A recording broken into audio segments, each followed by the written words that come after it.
Go ahead. What about Tomahawk missiles? Putin is definitely Well, afraid the of problem with the Tomahawk that a lot of people don't know, it'll take a minimum of 6 months, usually a year, to learn how to use them. They're highly complex. So the only way a Tomahawk is going to be shot is if we shot it, and we're not going to do that.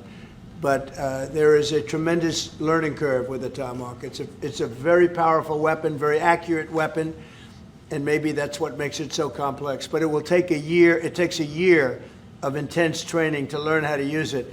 And we know how to use it, and we're not going to be teaching other people. It's too far out into the future. I saw, Mr. President, that you said as recently as yesterday that you still believe that Putin wants to end the war. Yeah, And today I do. You took the step to ratchet up the sanctions and put more pressure on him. What else are you going to do to encourage him to get there, or can you explain why you do believe that he wants peace? Yeah, it's a good question. Today is a very big day in terms of what we're doing. Look, these are tremendous sanctions. These are very big. Those are against their two big oil companies, and we hope that they won't be on for long. We hope that the war will be settled.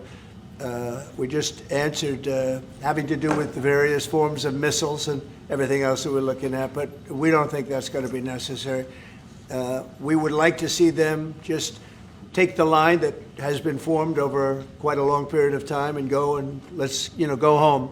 Why do you believe, Mr. President, that the sanctions that you're announcing today will push Putin to the... I don't know that they will. I think that they'll certainly have an impact. They're massive sanctions. It's sanctions on oil.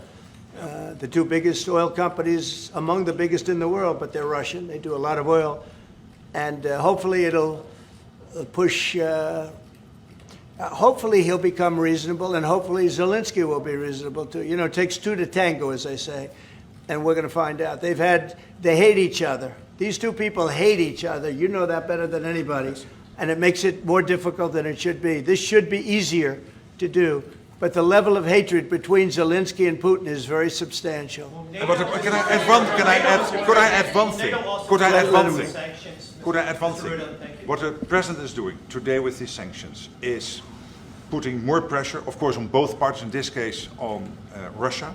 It's all about changing the calculus, making sure that Putin understands that the president's vision this weekend of having a ceasefire, stop where they are, as you literally said, that this has to be step one now.